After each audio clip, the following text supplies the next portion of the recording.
E a gente inicia mais uma edição do programa Na Mira com Fernando Veloso aqui na TVC, na TV Correio da Manhã. E hoje a gente vai falar de uma joia do Rio, de uma joia do Brasil. É uma cidade que é cortada por duas estradas, uma federal e uma estadual, de norte a sul pela BR-101 e de leste a oeste pela RJ-165. Para quem conhece, já deve ter percebido que eu estou falando de Paraty, que é um patrimônio histórico-cultural do Brasil. A gente vai falar de muita coisa sobre Paraty, com todas as suas características, com a sua importância para o turismo. E para falar sobre Paraty, a gente convidou aqui o Dr. Marcelo Russo. Eu vou deixar para o Dr. Marcelo Russo contar para a nossa audiência as passagens que ele tem. Ele é delegado de polícia, é secretário municipal de ordem pública de Paraty há 1 ano e 4 meses. Mas o doutor Marcelo vai falar sobre polêmicas também. Vou deixar a nossa audiência na expectativa. Daqui a pouco a gente entra com assuntos polêmicos. Ele vai falar sobre bandidolatria, sobre livre-arbítrio no crime e teoria das janelas quebradas. Já apresentei. Doutor Marcelo, seja bem-vindo ao programa. Obrigado, agradeço aí a oportunidade de estar aqui com o Fernando Veloso, a oportunidade de poder explanar para vocês aí alguns conceitos, alguns princípios, algumas teorias que são importantes para todos nós cidadãos e falar do nosso brinco, do nosso diamante aqui no Brasil, que se chama cidade de Paraty. É isso aí, mas você tem que dizer para a gente como é que você chegou à Secretaria Municipal de Ordem Pública. Você foi oficial de justiça, foi agente... Conta um pouco para a gente dessa história. Meu currículo ele começa numa vida prática muito cedo, né? Aos 16 anos de idade eu já ingressei na Escola de Especialistas de Aeronáutica, em Guaratinguetá. Me formei sargento especialista mecânico de voo, né? Fiquei 5 anos na aeronáutica. Dei baixa, meu pai é italiano, tem uma dupla cidadania. Morei 1 ano e meio na Itália. Retornei para o Brasil, fiz direito, aí fui agente de segurança penitenciário, depois me transformei, passei no concurso para oficial de justiça e, por último, delegado da Polícia Civil, porque eu nunca parei de estudar, né? Sempre continuei estudando, é um hobby, é uma coisa que eu gosto de fazer, é estudar. E assim como delegado, né, tive a oportunidade de ser delegado titular da 167DP Paraty, a delegacia que fica lá em Paraty. E diante das operações exitosas que nós tivemos lá, nós prendemos um traficante que havia praticado vários crimes também de homicídio. Vamos segurar só um pouquinho, vou dar um freio no doutor Marcelo. Vocês já viram que para ele chegar, né, onde ele chegou, ele é acelerado, mas a gente vai dar um freio nele aqui, porque antes disso, o doutor Marcelo Russo tem 51 anos de idade e ele tem um tesouro maior, né? Descobriu o maior tesouro que uma família pode ter, que um homem pode ter, que é uma filha, que é a Marcela. Marcela. Que está fazendo 20 dias. 20 dias hoje, já levei para tomar a vacina BCG hoje. Esse dia. Já exibiu as fotos com a Marcela no colo, todo orgulhoso. É isso aí, gente. A gente tem muito para explorar do doutor Marcelo. Marcelo, conta pra gente então, você começou a falar das prisões, mas antes de chegar das prisões, vamos falar um pouco de Paraty. Né? Paraty tem um apego cultural, tem um apego turístico muito forte, né? Tem várias áreas de preservação ambiental que estão inseridas lá, parques nacionais, estaduais, a área de preservação do Cairuçu, né? Você tem área indígena também que está inserida dentro desse contexto. Quilombolas também. Quilombolas. Como é que é fazer o trabalho de polícia numa área tão importante, com uma população sensível, né? Tem pouco mais de 43 mil habitantes. Com certeza. Como é que é fazer segurança pública no município, numa região em que tudo que acontece, qualquer coisa que acontece, pode estar repercutindo nas telinhas do Brasil e do mundo? Como você já bem colocou, né, ela é bem diversificada, né, e ampla, a região. Possui serra, possui cachoeira, possui praia, várias praias, mares, ilhas. Então você não consegue fazer segurança pública num local ímpar como Paraty se você não tiver integração. Então, assim, como diz, né, unidos somos mais fortes.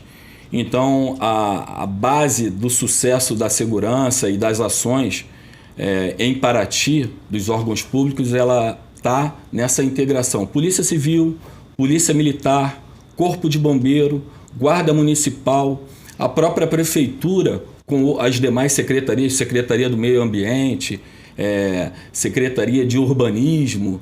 Então, essas secretarias, todas elas integradas, juntamente com os órgãos de segurança, todos eles se unem em prol dessa fiscalização, porque é uma área muito grande, né? Muito extensa. Vamos trazer para essa mesa aqui o prefeito Vidal. Tem o nosso prefeito, Luciano Vidal. Que ele é sensível às questões da segurança pública, né? Mas é um município pequeno. É um município pequeno. Como é que funciona? Porque tem uma outra característica que é a questão dele estar no extremo do estado. Ele está ali entre São Paulo, Angra, não é isso? Fronteira com o Oceano Atlântico. Ubatuba, né?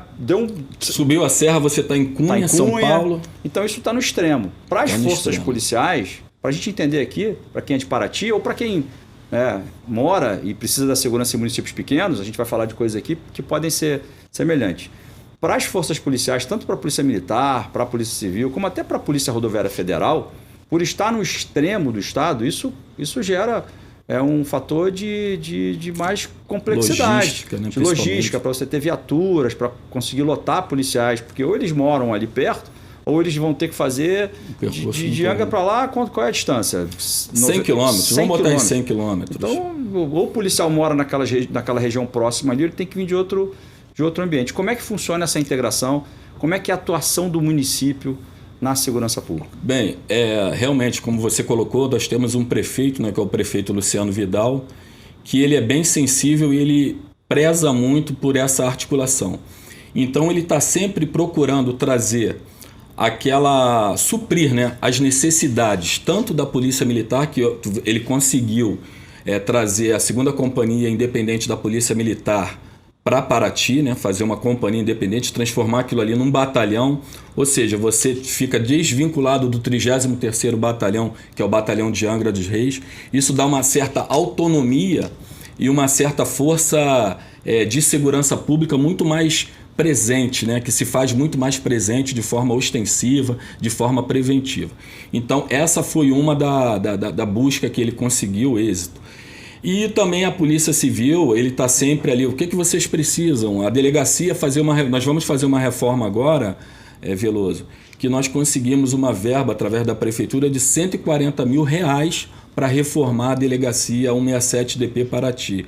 Então, conforme você vai dando, valorizando o policial, valorizando a missão, a função policial, você consegue assim obter pessoas que queiram trabalhar em Paraty.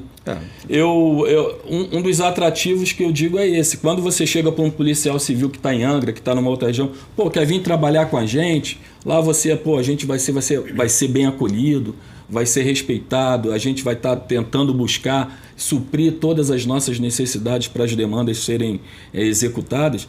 A pessoa se sente mais motivada. Sim. Porque ele tem que realmente fazer isso, como você disse, porque ele está na ponta do Rio de Janeiro. O prefeito Vidal, ele sempre diz que o Rio de Janeiro, ele não é longe, Paraty não é longe. Quem é longe é o Rio de Janeiro. O Rio de Janeiro que está longe de Paraty. Rio de Janeiro que está longe de Paraty. É uma boa visão. Porque ele diz que é um prefeito estrategista. É estrategista. Tudo começou em Paraty, né? Porque é ali que se escoava o ouro que vinha de Minas Gerais. As caravelas ficavam ali no nosso cais, né, de turismo, ali em Paraty, que até hoje tem lá esse equipamento todo, a praça, o marco lá onde fica a bandeira, tudo da época do Império. Então, assim, Paraty é realmente uma cidade histórica, patrimônio mundial, né, biodiversidade cultural e da gastronomia também. Então, ela tem um reconhecimento internacional pela Unesco, pelos órgãos internacionais que deram esse prêmio para Paraty. Então, isso tudo é o atrativo, Veloso. Acredito que a pessoa que quer trabalhar numa cidade histórica, que quer fazer um bom trabalho, que quer ser respeitado, ele aceita, mesmo essa distância. A gente procura, muitas das vezes, até ver com a prefeitura, um ônibus, pegar no meio do caminho, tu tá entendendo? Dar um suporte. Corre o risco do policial ir para lá e acabar querendo morar lá, né? E o que também acontece, eu vou te dar um exemplo. Eu tive 2 policiais que vieram comigo para 167DP, que foi o meu chefe do GIC, que era o Freitag, que casou com uma local e já está morando em Paraty. Aí, tá vendo? E o outro também, o Rogerinho, né, fez tá com uma filhinha também, já de 1 ano, também lá de uma paratiense. Então, estão fazendo uma ligação, né, com a terra, com a cidade de Paraty, porque possui raiz agora na cidade. Isso também é o risco, né? É o risco bbom, né? Vamos falando de raízes, vamos falar do paratiano. Eu tive fazendo umas consultas aqui, né, pela internet, e o TCE, o Tribunal de Contas do Estado, ele tem um levantamento lá que é o estudo socioeconômico de todos os municípios. E a gente tem acesso a muitos dados lá. Eu vou colocar aqui no link da bio o endereço para quem tiver a curiosidade, porque os tribunais, às vezes a gente fala dos tribunais, acha que o tribunal, né, mas tem um trabalho importantíssimo lá que é desenvolvido pelo Tribunal de Contas do Estado, faz um estudo socioeconômico, ele faz lá o ranking dos municípios, onde é que o município está melhor, onde é que está pior. E aí o cidadão, o munícipe pode conferir lá e reconhecer onde é que a administração, a gestão local está trabalhando melhor. E aí eu vi lá o índice de desenvolvimento humano do município. Foi coletado, isso é feito por diferentes institutos, pelo IPEA, inclusive, e o município de Paraty apresenta uma alta considerável. De 91 para 2010, que é o último dado que consta, porque esse índice ele vai de 0 a 1. Então, quanto mais próximo de 1, melhor a situação do município. Então, tem diferentes situações, desde oferta de emprego até a qualidade que é prestada de saúde, a longevidade. É uma série de itens que compõem esse índice de desenvolvimento humano municipal. Paraty, em 1991, estava com um índice 0,580. Né? O ideal é 1. E o pior de todos é o 0. E aí, em 2010, ou seja, menos de 10 anos depois, ela já pulou para 0,771, ou seja, aumentou mais de 30% nesse índice de desenvolvimento humano. E o que mais fez aumentar foi justamente a educação. Né? Então, parece que a educação básica lá alcança 81%, 82% da população. Como é que é a população de Paraty? Essa população que tem as suas dificuldades, que tem um IDH que melhorou, mas que a gente também sabe que já tem a presença, inclusive, do tráfico de drogas, de células que se intitulam, né, representantes de organizações criminosas que vêm aqui da capital. Como é que o cidadão paratiense lida com isso? Porque o volume de violência, se a gente olhar os números lá pelo Instituto de Segurança Pública, a gente faz sempre uma propaganda aqui do Instituto de Segurança Pública, porque eu vou colocar de novo no link da bio aqui essa informação, porque aí o cidadão vai lá e ele consulta como é que índices estão aumentando, estão diminuindo, dos diferentes tipos de crime. E Paraty tem um volume de crimes que é pequeno, não é um volume grande, mas já chegou a figurar entre as maiores taxas de homicídio do Brasil, por conta da sua população, por ter uma população pequena, né, acabou figurando nesse índice. Então, um crime em Paraty representa muita coisa, porque pode manchar a imagem do turismo. Como é que o cidadão paratiense lida com essa questão? Que conhece, que é da região. Fala um pouco dessa interação, do que o crime influencia na vida de um cidadão de uma cidade pequena do interior, mas que é projetada para o mundo. Bem, eu tenho um conceito que eu digo sempre que segurança pública, e já cheguei lá dizendo isso lá para o povo, para a população, nas mídias sociais, é que a segurança pública somos todos nós. Ela não é só a polícia civil, a polícia militar, ela também é o cidadão. Também é a prefeitura quando bota o poste de iluminação, também é o juiz, né, quando dá uma sentença, também é o promotor. Então, a segurança pública ela é uma necessidade. E a população ordeira, a população honesta, a população que trabalha, Veloso, pode ter certeza, elas apoiam a segurança pública, elas apoiam aquilo que é correto, elas são até, eu acho que Paraty ela tem de uma certa forma, por ser uma cidade histórica, um DNA conservador, né? Nós temos lá igrejas católicas belíssimas que são da época do século XVIII, século XIX. Então você tem situações ali que você vê toda aquela atmosfera conservadora, aquela atmosfera familiar. E essas pessoas elas apoiam.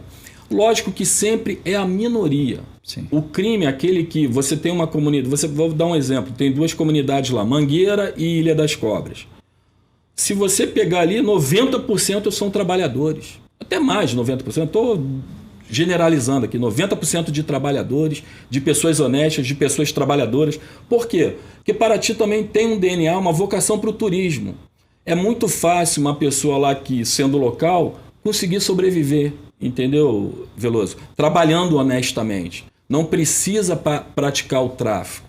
O tráfico é uma opção, é uma vontade do traficante. Então, como você me perguntou sobre a população em geral, eu diria que sua grande maioria, né, em torno de 90% ou mais, ela é favorável às forças, elas colaboram com as forças policiais. O cidadão participa? Ele por exemplo, tem um serviço no Disque Denúncia, está funcionando em Paraty? Com certeza. É o mesmo número da capital ou é um número diferente? Não, mesmo o número da capital, mas nós também temos os nossos meios de comunicação interno dentro da cidade que às vezes funciona muito mais, né?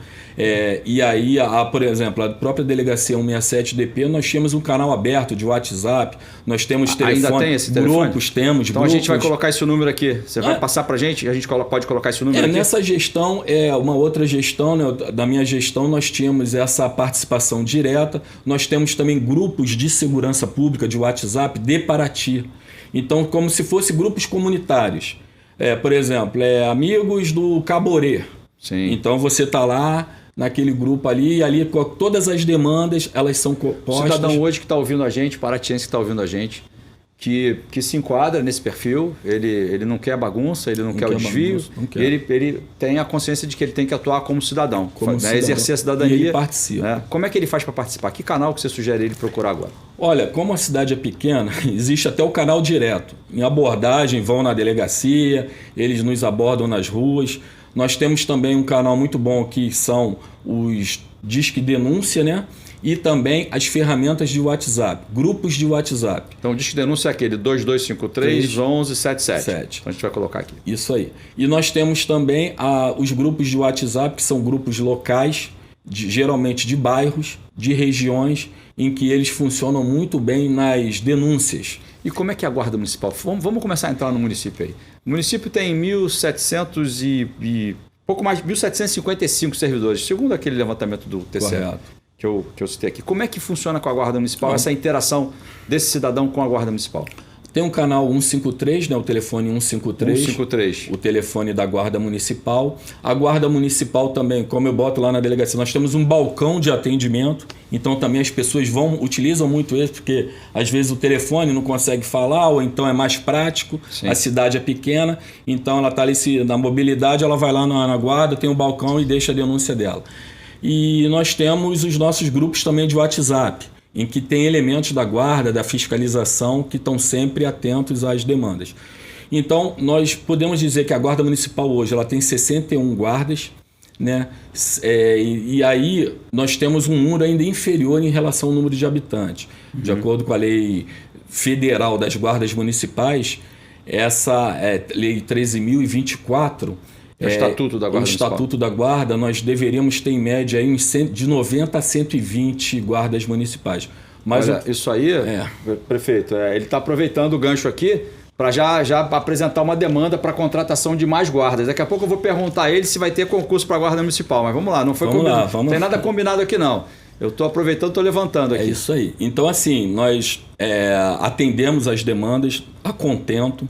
A Guarda Municipal, com a minha chegada, ela começou a participar muito mais das situações operacionais de prisões, de policiamento preventivo e ostensivo, porque a minha figura de delegado, ela trouxe para a Guarda Municipal uma participação policial maior, digamos assim, né? Isso foi exigido naturalmente.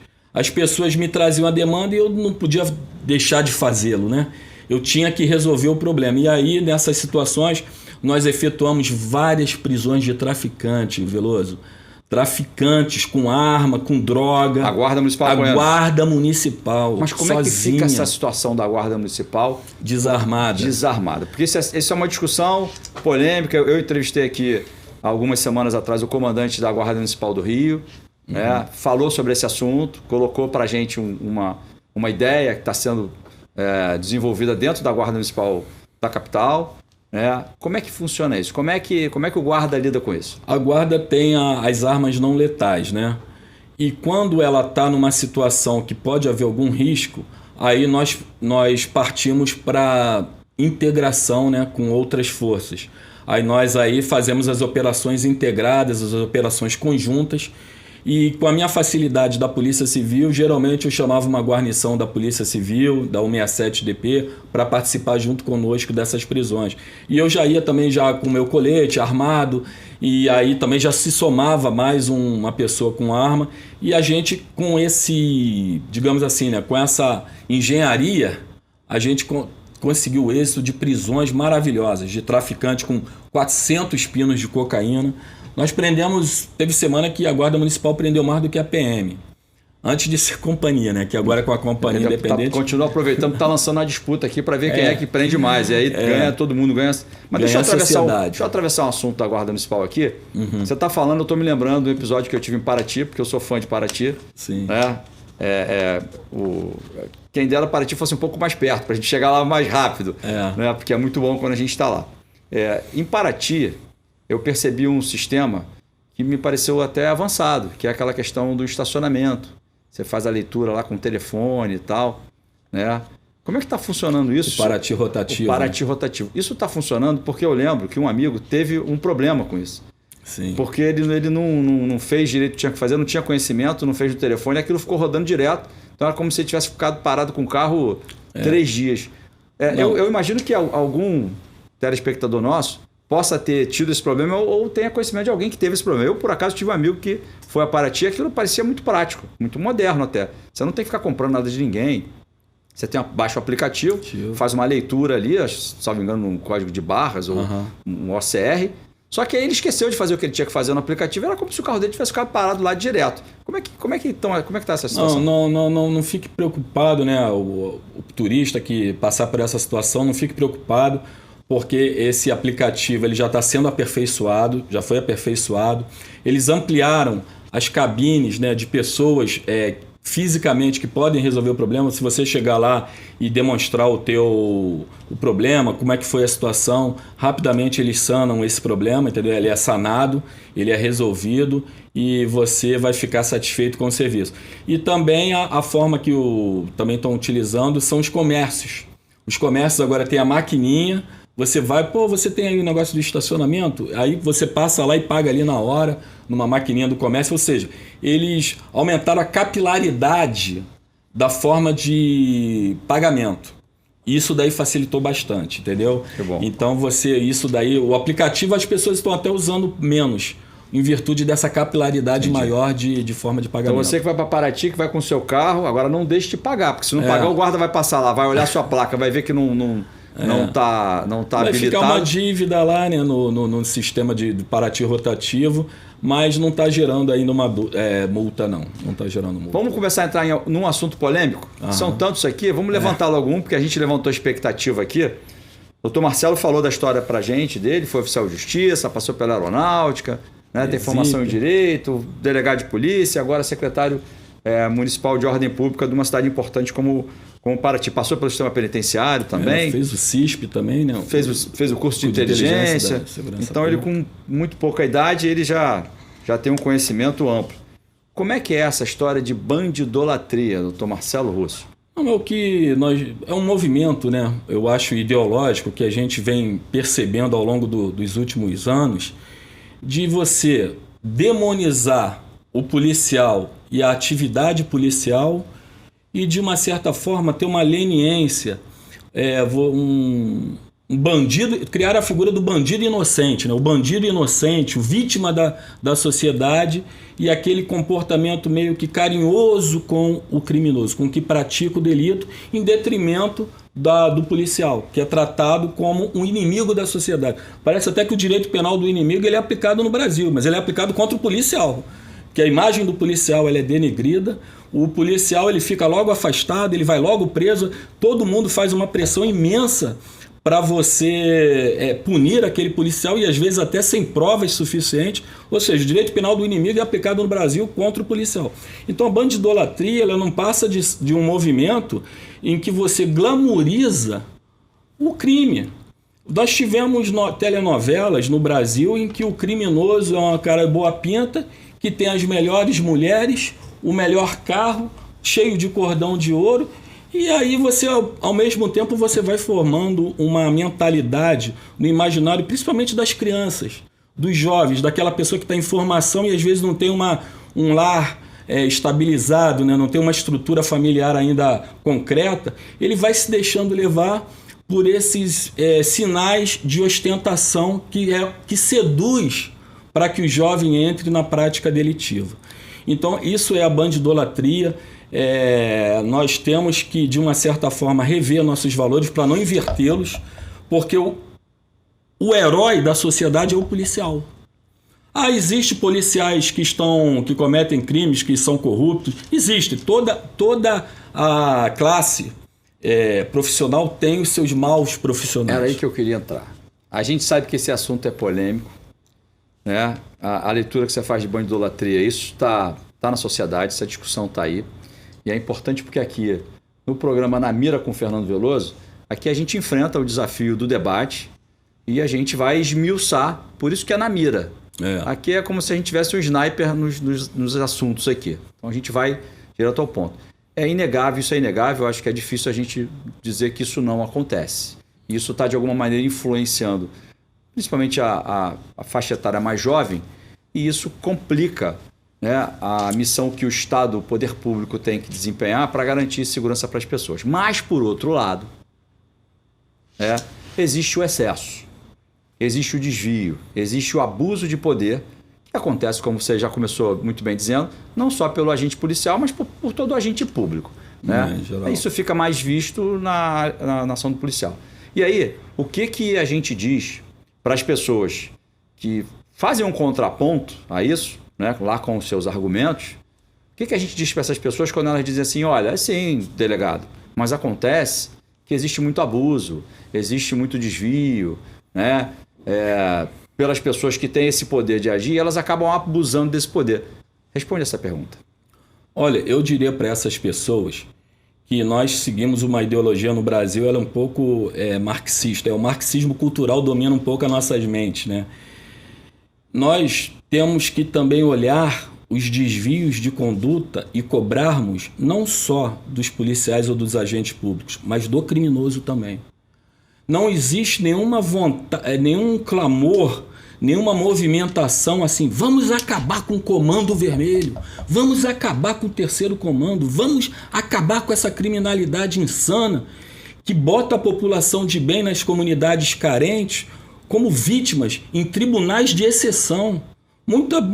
Todos conhecem aí o micro-ondas, ou já ouviram falar, em que vítimas dentro das comunidades daquilo que eles julgavam ser uma prática delitiva, os criminosos queimavam as pessoas vivas dentro dos micro-ondas, faziam a sua justiça de forma arbitrária, de forma excepcional. Então não existe esse clamor. Eu acho engraçado que isso daí ele não é tocado. A gente olha sempre para o lado policial. O lado policial, existem as corregedorias, existem os meios próprios. O policial ele responde administrativamente, civilmente e criminalmente. Por diferentes órgãos de fiscalização. Por diferentes órgãos de fiscalização. Então, eu acho que o fato dá-se mais ênfase ao fato que foi desvirtuoso, né? Que foi um fato errado de uma atitude arbitrária de um policial, do que as consequências. Se você for lá pesquisar, a maioria desses que cometeram abuso foram punidos. Entendeu? Foram punidos. E uma das instituições que mais pune dentro do poder público são as instituições policiais. São as instituições policiais. Deixa eu te provocar em outro assunto, para esquentar mais ainda essa conversa aqui. O que você está dizendo assim, ou seja, nós como sociedade, e aqui a gente absorve aqui o positivo e o negativo, que é para a gente não ter medo do debate. Nós como sociedade, nós estamos, né, ou parte de nós, vamos dizer assim, que eu não quero me intitular aí, mas estamos relativizando o desvio, relativizando o erro, relativizando até o crime sob diferentes argumentos, sejam eles de fundamentação ideológica ou humanista e etc. E aí a gente recentemente tem um episódio que está aí no topo das discussões das redes sociais, né, que fala muito em relativizar a questão daquele filme que foi colocado na Netflix, né, O Pior Aluno da Escola, em que é relativizada ali uma conduta que, a meu ver, eu tenho toda a liberdade para falar porque eu não sou o julgador e nem estou apurando aquela situação, não sou responsável por inquérito nenhum que trate daquilo. A meu ver, ali tem uma conduta criminosa embutida, né, travestida sobre uma liberdade poética, uma liberdade artística de criação. Como é que você vê essa relativização quando a gente insere crianças os jovens nesse contexto? Essa relativização, ela é uma engenharia social feita para desorganizar e desestruturar a relação jurídico-policial com a sociedade. Peraí. Vamos falar isso de novo, que é para a gente entender isso, porque é profundo, mas está dizendo muita coisa. É uma engenharia social feita para desarticular, desorganizar a estrutura jurídico-policial que nós temos de repressão. O que acontece se essa estrutura for desarticulada, desestruturada? Qual é a consequência? Ela vai facilitar a ascensão revolucionária, socialista, comunista, seja do que for. Uma nova ordem posta ou seja, é a desconstrução dos valores e preceitos morais da civilização cristã ocidental. Isso beneficia o cidadão, aquele mais desfavorecido? Não, em hipótese nenhuma. Você vai destruir valores, princípios, você vai fazer a confusão. E quando você tiver uma sociedade confusa, no caos, com a criminalidade dominando, o que você vai ter? Uma maior necessidade do Estado. E é aí que o Estado vem com força total. Um Estado socialista, um Estado forte, aquele Estado que vai resolver os teus problemas, aquele Estado com aquela função messiânica de eu que te dou a segurança pública. Antes de chegar nesse Estado, nesse processo de piora da vida em sociedade, aonde que o cidadão, esse que vai ser prejudicado por isso, onde é que ele busca apoio, onde é que ele busca ajuda, se hoje, por pior que possam ser as ações das polícias, na visão de alguns, se isso é desestruturado, aonde que esse cidadão vai buscar ajuda? Se ele foi violentado, se ele teve seu patrimônio violado, se ele tem a sua família em risco, onde é que esse cidadão vai buscar ajuda, doutor Marcelo Lúcio? Essa pergunta é uma pergunta de prova, né? É aquela pergunta dita pergunta de prova. Porque hoje eu acho que a única instituição, ou talvez, não diria a única, né? Mas onde está mais forte a presença da conservação, preservação dos valores e preceitos morais necessários para uma sociedade sã, para uma sociedade pacífica, é a polícia, são as polícias, por incrível que pareça. Então é na polícia civil, com todos os seus problemas, é na polícia militar, para tu ver como é que nós estamos, hein? É na polícia militar, como ela é criticada, com todos os seus problemas, que ainda há aquele fio, aquela esperança de nós mantermos um mínimo de paz social. Porque eu vou te dizer uma coisa. Não, antes de você dizer. Quer dizer que o vilão da história, ele acaba se tornando o salvador da pátria, quando a coisa piora? Ou seja, hoje quem é visto, ou tentam fazer parecer, eu estou fazendo um exercício aqui de me deixar levar pelo entendimento que estão tentando construir. Então, aquele que hoje é visto como o vilão, e aí vamos fazer uma autocrítica aqui como sociedade. Você está com uma filha de 20 dias. 20 dias. Né? A gente como policial, né, sempre me incomodou muito aquela coisa do pai dizer para o filho, não faz coisa errada, senão vou chamar a polícia. Isso. Eu nunca deixei de dizer isso pro meu filho. Eu falei assim, olha, faça qualquer coisa que eu vou chamar a polícia, boa ou ruim. O meu filho passa na rua e ele, por iniciativa dele, tem 7 anos de idade. Mas de tanto, acho que influenciado pela conversa do pai, ele já viu policiais do segurança presente de moto, porque sabe que o pai também anda de moto, então ele tem uma relação. Né? Ele foi procurar os policiais para cumprimentar eles e falar com eles. Eles acabaram botando ele em cima da moto, tiraram foto, enfim, fez um sucesso danado.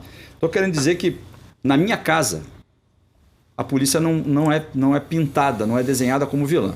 Mas há uma construção, como você bem explicou para a gente aqui, em que essa imagem do policial ela está sendo feita como uma imagem de vilão.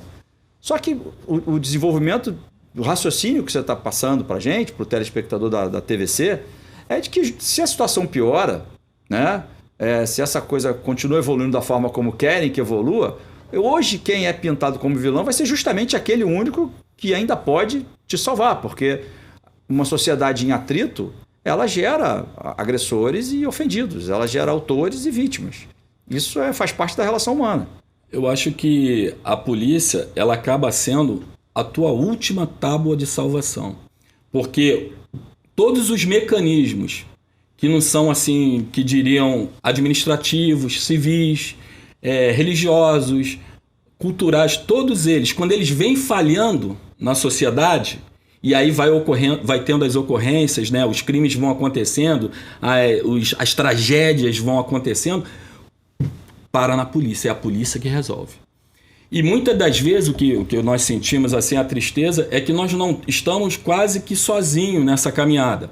Alguns elementos da sociedade participam e nos apoiam, nos ajudam, nos dão informações, torcem pelo nosso sucesso, que a criminalidade não triunfe, mas às vezes sentem a dor da polícia? Sentem a dor da polícia porque, olha só, nós estamos num país que até pouco tempo atrás morria 500 policiais por ano.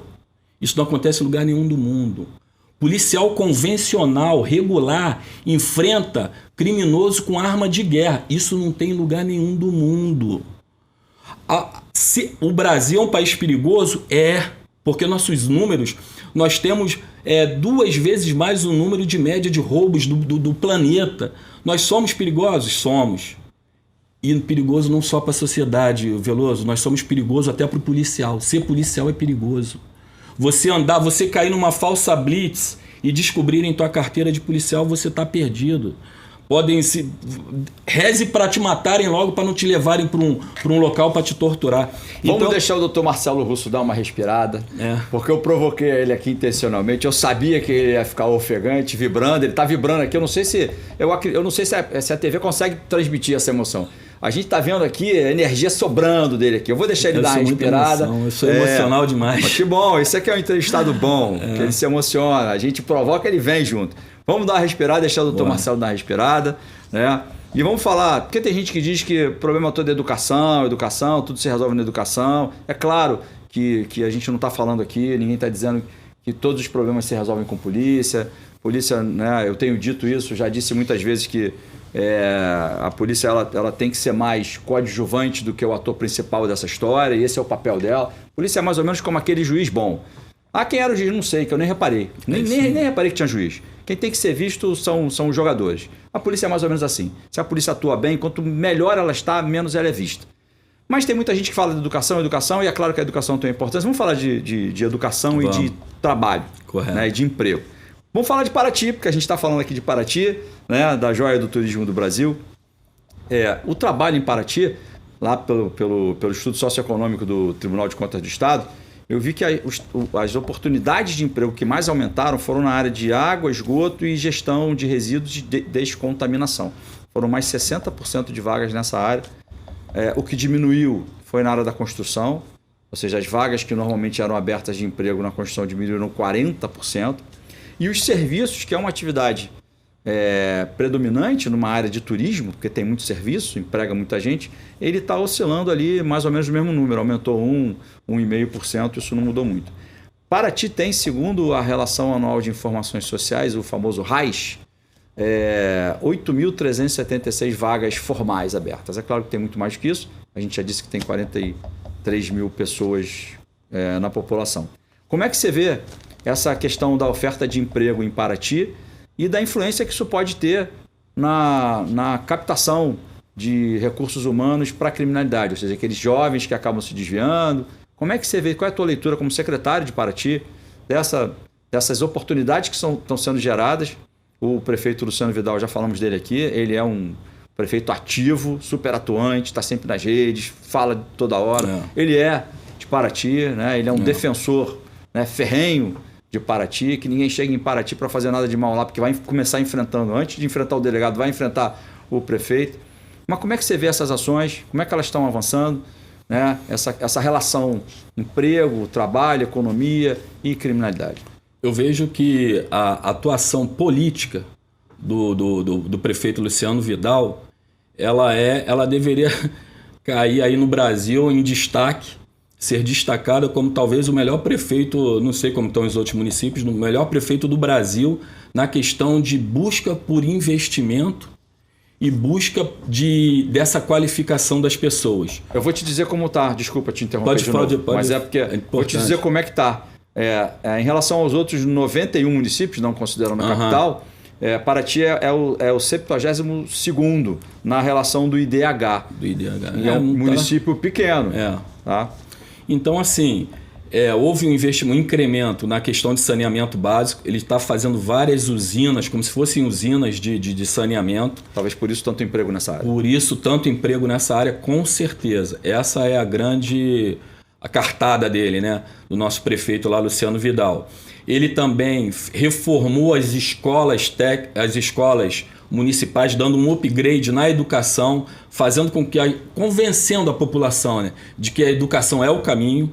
Existe uma obra da Escola Técnica profissionalizante em Paraty que vai concretizar antes do fim do seu mandato. Então, tudo isso é o segredo do sucesso do Luciano Vidal. E a malha de educação de Paraty é uma malha alta. Extensa. Ela tem, no ensino básico ela cobre mais de bastante, 80% da população. Com certeza é um sucesso. Então, é uma visão dele. E ele luta por isso, ele investe nisso. Ele é uma pessoa que transita em todos os segmentos ideológicos. Ele não é aquela pessoa engessada. Isso eu admiro muito ele, eu estou aprendendo muita coisa com ele nesse sentido. E ele quer o bem de Paraty. Então, quando ele quer o bem de Paraty, filho, ele vai atrás, ele não quer saber com quem ele está falando, ele não está vendo ideologia, né? Porque hoje nós dividimos o Brasil em direita, esquerda e centro. Ele não tem nem direita, esquerda e centro. Ele senta com quem tiver que sentar em prol de Paraty, isso é muito importante. A gente está falando tanto do prefeito que eu vou acabar mandando o convite aqui para o prefeito. Ele. Né? A cadeira é dele, vai ser um prazer, uma honra entrevistar o prefeito de Paraty aqui o dia que ele puder se desonerar um pouquinho lá. Doutor Marcelo Russo já deu uma respirada, já posso dar outra provocada nele de novo para fazer ele ficar intenso outra vez. Doutor Marcelo, a gente estava comentando aqui sobre livre-arbítrio no crime e sobre teoria das janelas quebradas. Fala um pouquinho sobre esse livre-arbítrio que cada um tem. Assim, eu acho que como nós somos uma sociedade que temos um caldo de cultura meio que revolucionário, né? Porque nós vivemos 20 anos de ditadura militar. Então, quando a gente estava naquele momento de ditadura, a nossa mentalidade aqui fora, principalmente acadêmica, né? A nossa formação, ela estava sempre imaginando um esquerdismo, uma coisa revolucionária que combatesse o dito militarismo, né? Aquela sociedade, daquela forma que se encontrava naquele momento. Então, o que acontece? Nós temos essa vocação para seguirmos aqueles ideólogos, né, esquerdistas, como, por exemplo, o Rousseau. O Rousseau tem aquela teoria do bom selvagem, né? O bom selvagem. Ou seja, o homem, ele nasce puro, ele é um ser celestial, ele é santo, ele é incorruptível na sua alma. O homem nasce assim, puro. E a sociedade, o meio exterior, que o corrompe, que faz com que ele se desvirtue desses valores. Então, o que você vai criando? Vamos combater quem? O corruptor, que é a sociedade. Entendeu? Então, nós sempre, toda prática delitiva que for contra a sociedade, ela é justificada.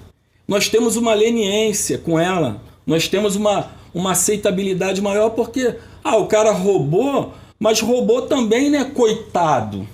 A sociedade o corrompeu, a sociedade merece estar sendo roubada, não é? Está justificado. Está justificado toda a prática delitiva, porque nós temos o quê? Nós temos que nos voltar contra essa sociedade maligna. Então esse é o Rousseau, né? É o Rousseau. Só que ele se esquece que existem os críticos, que ele não é o Deus verdadeiro e o pai de toda a verdade. Existem os críticos que dizem, peraí, o homem, ele é dicotômico.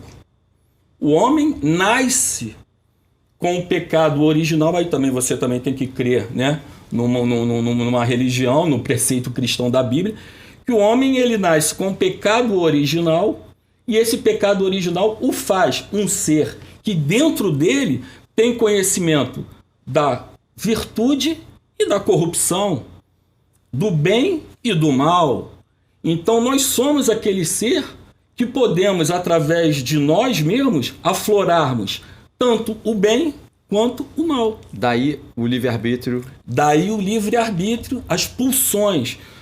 Você não vai, Veloso, escreve isso aí, deixa guardado e espero que um dia alguém diga que eu tenho razão. Você não vai combater a criminalidade. O homem essencialmente carrega a potencialidade de fazer tragédia, de cometer crimes.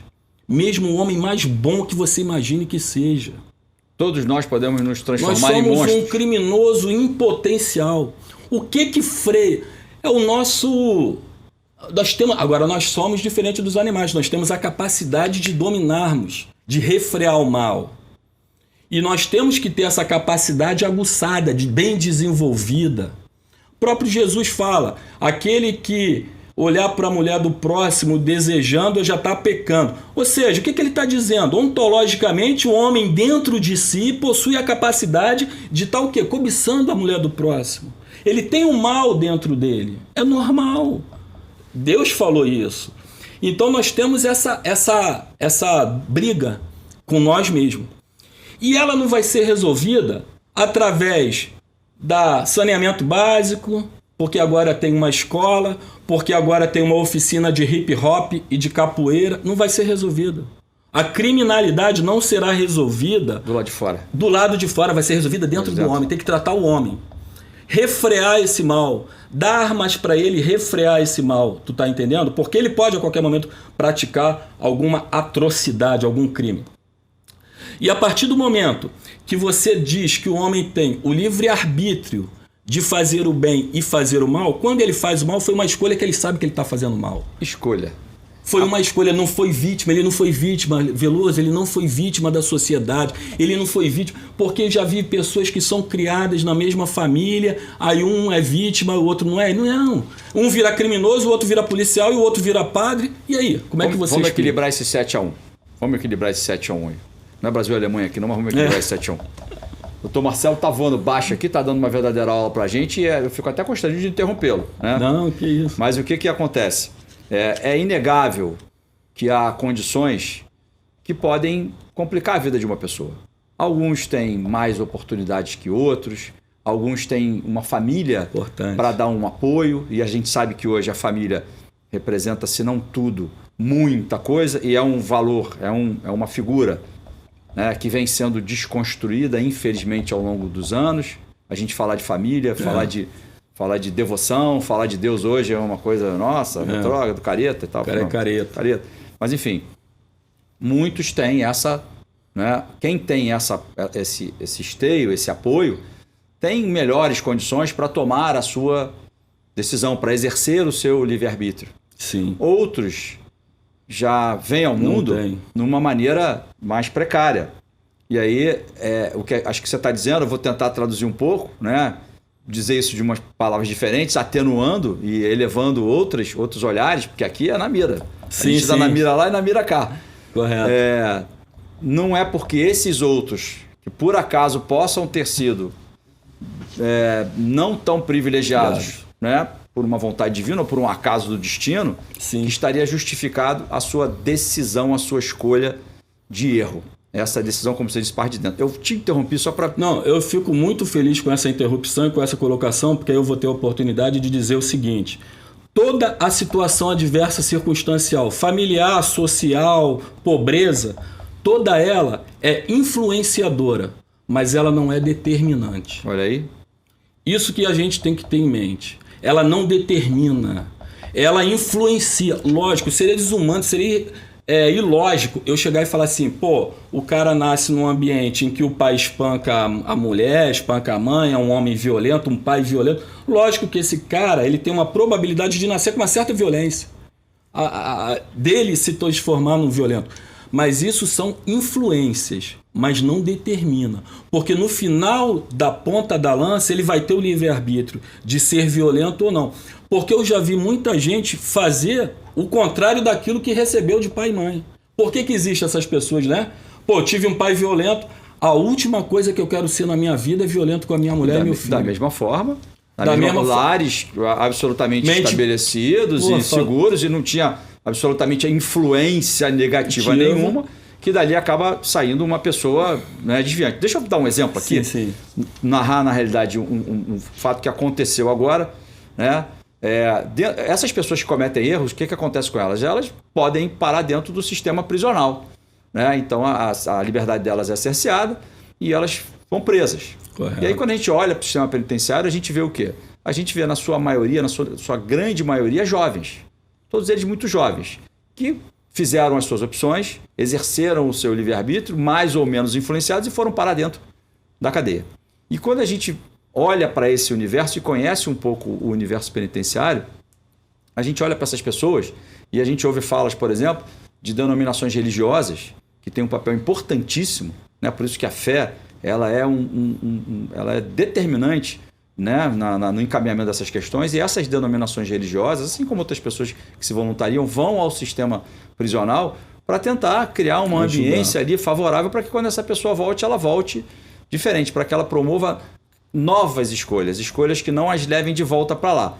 E aí a fala dessas denominações religiosas passa muito por essa questão de escolha. Você falou escolha, isso me veio aqui à mente, porque a cadeia é um lugar de oportunidade. E aí você está falando isso, eu estou me lembrando aqui com experiências que eu tive, estou tendo.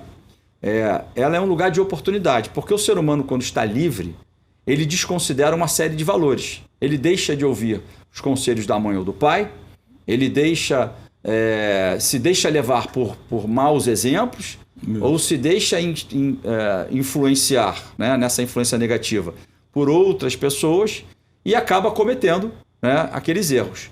E ele não pondera. Ele não tem a oportunidade, porque no mundo externo eles têm a vida para viver. Eles têm o mundo todo para escolher, o mundo todo para viver, e a maioria deles muito jovens. Dentro da cadeia, essa oportunidade é criada de uma forma impositiva, porque está preso, não pode sair, não tem o que fazer, tem que ficar ali dentro. E aí diz-se muito o seguinte, que a cadeia é um lugar de renúncia. Renúncia ao quê? Renúncia ao que você era lá fora. Isso. Porque você tem a oportunidade de rever as escolhas que você fez e caminhar no sentido de fazer novas escolhas que não te levem ali para dentro. Eu estou narrando aqui para o nosso telespectador, né? Me deixei empolgar aqui pela aula do Dr. Marcelo Russo, mas trazendo uma experiência que vem de dentro do cárcere, de uma narrativa que a gente ouve muito dessas denominações religiosas, de pessoas que vão, né? E basicamente as diferentes abordagens passam mais ou menos por isso, né? Por essa abordagem com o preso, e isso confirma o que você está dizendo. Na medida em que o afago, o acolhimento que a religião, de diferentes maneiras, leva para a pessoa que já está presa, que já cometeu o erro, é dizer para ele o seguinte: a escolha foi sua. Aproveite a oportunidade, né, para repensar suas escolhas. Renuncie àquele que era você lá fora e que fez as escolhas erradas. Então, eu só te interrompi para dizer para você o seguinte: dentro do desenvolvimento mental que você fez aqui para a gente, né, uma narrativa de dentro do cárcere, ela confirma isso. Claro, sem a gente jamais negar que há as influências, e as influências são as influências, mas como você disse, não são fatores determinantes. O que é fator determinante para a prática do crime, independente do local, é a nossa pulsão negativa aflorando e nós permitindo e consentindo que isso aconteça. Por exemplo, eu estou aqui numa situação e uma pulsão negativa dentro de mim vai dizer assim: pô, o celular dele, pô, é melhor que o meu tá quebrado, eu tô aqui, vou dar um jeito. A minha pulsão, olha só, a minha pulsão negativa me incentivando, me induzindo, fazendo nascer dentro de mim um desejo de furtar o teu celular. Vamos para esse exemplo. Como que eu vou combater o crime e o criminoso? Independente, Veloso, de eu estar andando de picape, de Uber, da minha casa ter saneamento básico, essa pulsão ela vai bater na minha cachola, porque ela já está dentro de mim. Se não fosse assim, a gente não teria tido a Lava Jato com pessoas que têm acesso a tanta coisa e fizeram os tudo que fizeram. brancos que não justificaria práticas delitivas. O que freia isso? Princípios, valores. É isso. Então nós precisamos dar para o homem princípios e valores éticos, morais, que conduzam à paz social, que conduzam a uma possibilidade dele desenvolver esse refrear do mal. Tu tá entendendo, Valor? Eu tenho que me conter, porque eu tenho aqui a consciência total do bem e do mal. Eu posso querer furtar o teu celular, entendeu? Mas eu tenho que o meu freio tem que ser maior, o meu freio inibitório tem que vencer o meu desejo maligno. E a religião traz isso. Jesus, Cristo traz isso. Deus traz isso. A Bíblia traz isso. Olha, você vai num país islâmico. Eu viajei, fui para Dubai, já fui. Vai para um país islâmico. O muçulmano lá, meu irmão, ninguém furta. É muito difícil. Sabe por quê? Porque ele sabe que a pena será rigorosa e eficaz. A eficácia da prisão é isso, é o temor.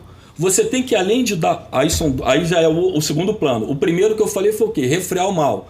O que vai fazer o refrear o mal? Princípios, valores éticos, morais que vão conduzir à paz social. E segundo, penas graves e eficazes.